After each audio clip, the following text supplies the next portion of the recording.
Hello my friends and welcome, my name is Dennis and this is the latest update from Ukraine. Let's go. Well, first of all, we have the fantastic news that our warriors, 150 soldiers, were exchanged today. A great event which just happened at the end of this year, so many people will go back to their families, to their loved ones. And yes, Ukraine also returned 150 of the Russian soldiers. Also, we have the information that some of the Azov-style defenders were exchanged and also returned back to Ukraine. Yeah, we have the report about it from the commander of Azov. He says that 11 of the warriors have been returned back to Ukraine. So they were actually many years, 2.5 at least, in the Russian prison. And we have some of the breaking news. Ukraine launched the attack on the Russian naval base in Sevastopol. Well, for now we have just this evidence which was shared in one of the groups of the Sevastopol city. I'm waiting for more evidence, but it's been confirmed by the Russian side that Ukraine uses drone boats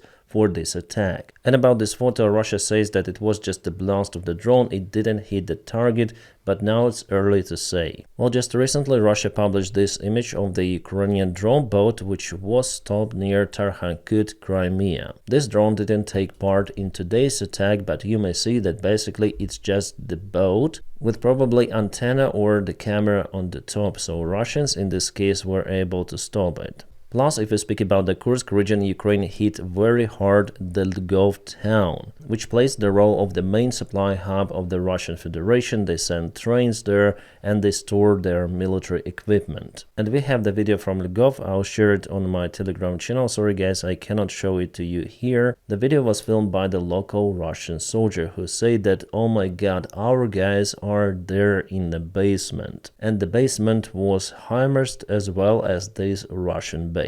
Also, there was the secondary detonation sound on the background. It's already the third HIMARS strike on the Russian supply facilities. The last time it was roughly 1 week ago. So because Ukraine counts the logistics for the Russian army, Russia cannot assault very fast. And you know, there was the information in some of the legacy media sources that Ukraine cannot even withdraw its forces from Kursk. It's unrealistic, Ukrainians will be trapped, but no. You still have lots of the roads and so on, and Ukraine still tries to keep the ground under control. However, I may admit that Russia sent more and more reinforcements, and for the last few days there was no major change, I would say. There was the small Ukrainian counterattack in the Syria. Some of the North Korean soldiers were shredded, but other than that, there's no major change. By the way, about North Koreans, today we have the report that they might be spotted somewhere in Ukrainian front lines, because North Korea is getting ready to send some of the new reinforcements. But Ukraine also has some of the reinforcements, and we are speaking about the military support from the United States of America.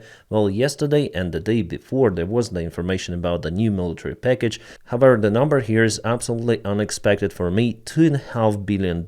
That's a lot. Probably it's the biggest single military support of Ukraine since the beginning of the war. Well, actually $2.5 billion consists of $1.25 billion from one package and 1.22 from another one. But it will all go to support Ukraine on the battlefield. So I hope that this winter Ukraine will prepare for the spring and summer campaign. Because honestly guys, I don't see the very fast end of this war. Well, not just me, but also the Russian side. Peskov, Kremlin spokesman, today again stated that the war will continue, that Russia is looking to reach its goals in Ukraine.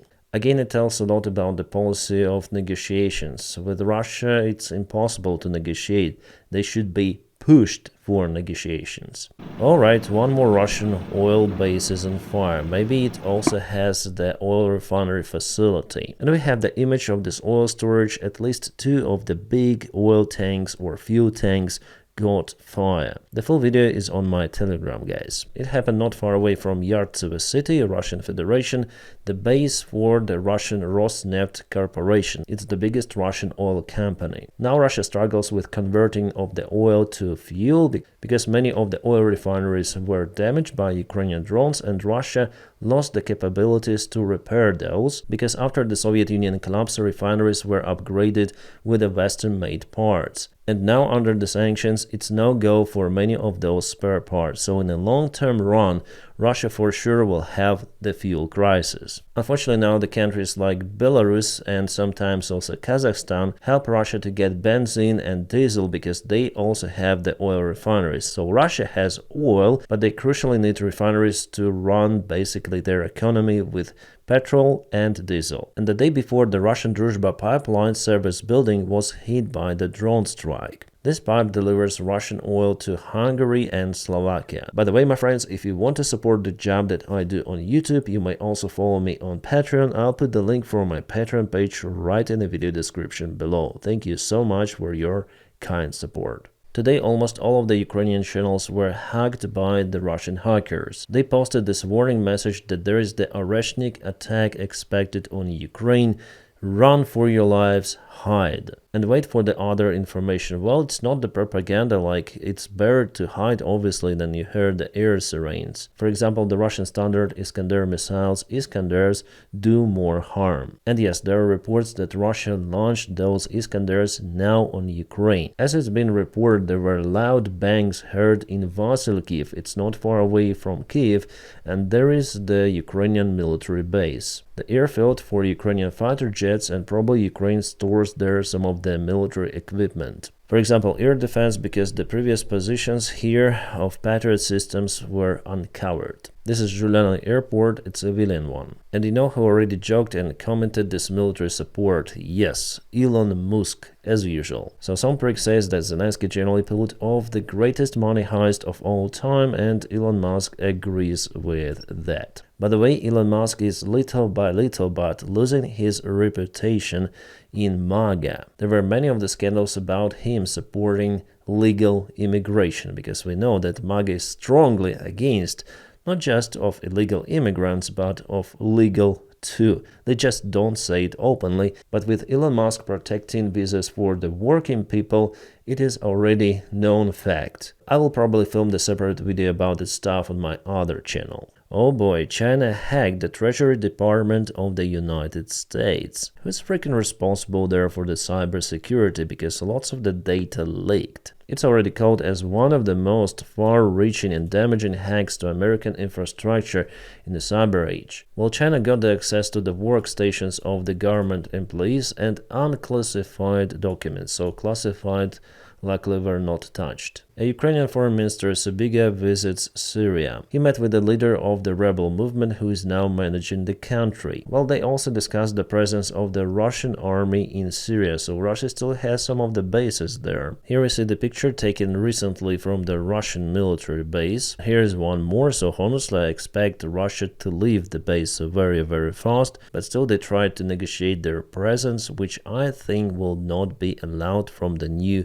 Syrian government. Here we have Putler and also the old Syrian flag, as you can see. Again, to some of the aviation news which are directly connected to Russia in this case. The Russian government airplane Ilyushin 96 was flying to the United States and spent some time there, at least a couple of days. And that sparked the rumors about the possible negotiations between Russia and the United States over Ukraine. So it was a flight from Moscow to St. Petersburg, from St. Petersburg to New York, from New York to Washington, from Washington to New York, from New York to Moscow. So for sure there was someone important on board, and honestly guys, we don't know lots of the stuff which is happening behind the curtain away from media and the war itself. Could those be negotiations between American and Russian elite?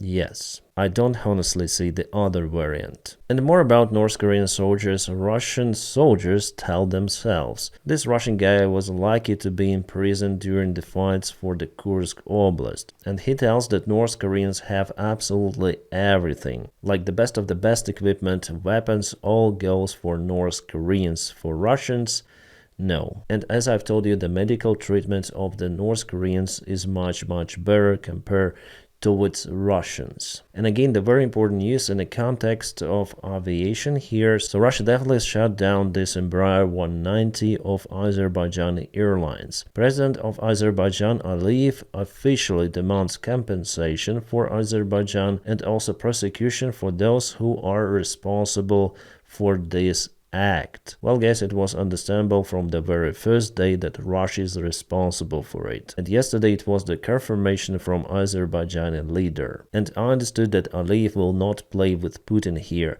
Aliyev insisted on international investigation, but Russia tried to hide the evidence. They didn't want the international investigation team even to be presented there. But because of the prompt action from the Azerbaijani side, Russians will not be able to hide anything. So for Putin, it's obviously better say and admit that his air defense was used against the commercial airplane. But it seems like Putin is afraid to say so. He doesn't want to lose the reputation in the eyes of the Z community. But international investigation team will 100% identify the cause of this crash, and it is the Russian air defense, as we already know. You may not know, but there is the particular general who came out with this idea for Russia to build the hangar tanks. His name is Sergei Shaleny, and he got lots of the troubles in Russia. Today, police searched his apartment for the possible evidence of the bribes and corruption. This general is responsible for the upgrades for logistics and operation of the Russian armored vehicles. So Putin continued to clear his military command. It is happening like that for already many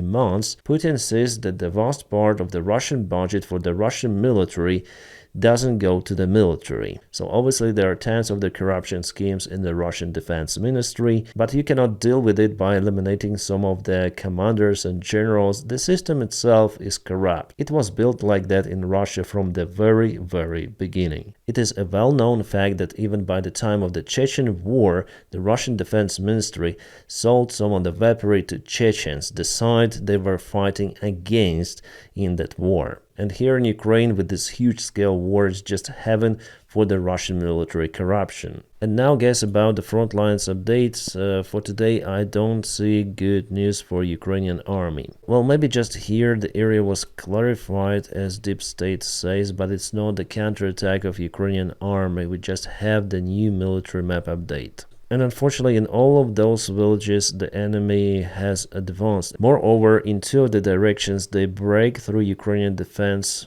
kind of deep. Especially here you may see kind of the big and rapid advancement of the Russian army through the railroad. So actually they bypassed the central part of the Azov Yar already, creating the threat for Ukrainian armed group from behind. Well, before Ukraine counterattacked kind of successfully, but now Russia took initiative, they gathered the forces and they broke through Ukrainian defense. Ukraine has just randomly placed defense lines and those have already been penetrated by Russian forces. So now they can act more freely near Azov Yar, and unfortunately the destiny of this town is known. Russia will occupy it because they gather lots of the forces. By the way, it was kind of calm there for many days, and today Russia did this breakthrough. Well, not just Russia advanced in the Azov Yar, but they did the same maneuver or similar one near Toretsk, almost fully occupying Leonidovka village on the way to Novospassky. Yes, they lost many of the vehicles, but still infantry was able to land from the Russian BMPs and BTR and continue the movement. However, according to the Deep State military map source, Leonidovka is still under Ukrainian control, but we have some of the delay for the Deep State military map, as I've told you many of the times. The Institute for the Study of War confirms that Russians advanced over here, taking Leonidovka at least partially. And also they say that Russia moves in Toretsk. But at the same time, this source says that Ukraine started the counterattack in the Azov Yar, so Russians broke through, but Ukraine tries to handle that Russian movement,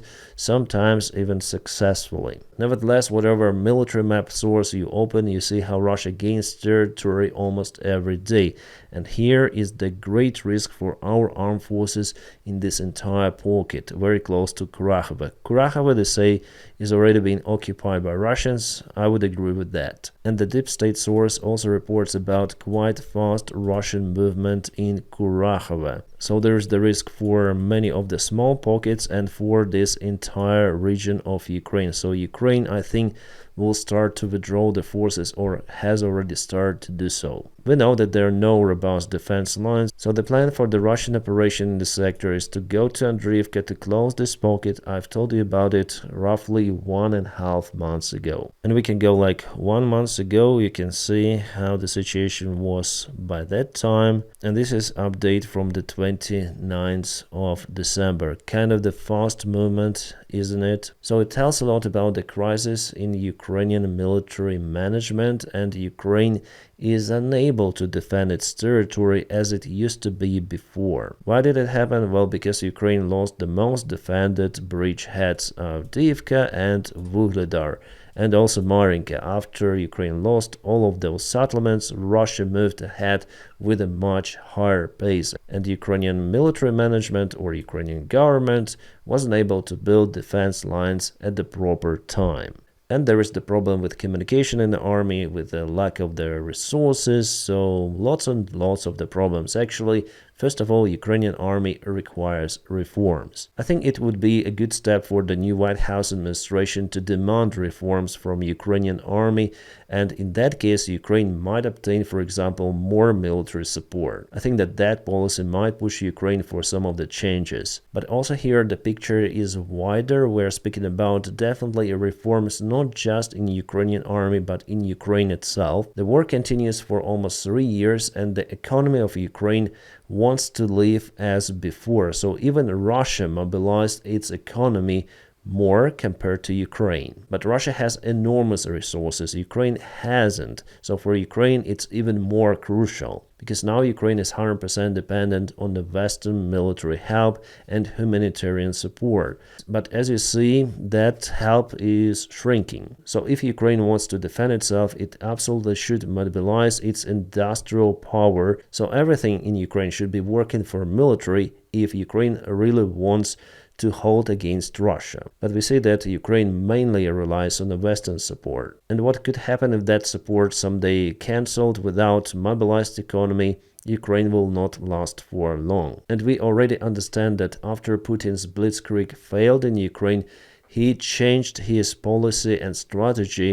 He wants to push Ukraine for years and years, exhausting Ukraine and the Ukrainians, making life in Ukraine almost impossible for ordinary people. So the level of morale, not just of the army, but of Ukrainian people, yes, we may admit it drops. And the vast part of Ukrainian people now want peace, no matter on conditions. They want this madness to stop. They want to have electricity. They want to return to their previous lives before February 24, 2022, but unfortunately it's hard to achieve or impossible to achieve. It's the harsh reality, guys, and for the next year I expect it to be really hard for Ukraine. Yeah, not so optimistic, but what I should say, I still believe that Russia will be kaputted. That's what I know, 100%. Also tomorrow, guys, I'll have my stream. It will last for several of the hours. So after my New Year celebration in the family circle,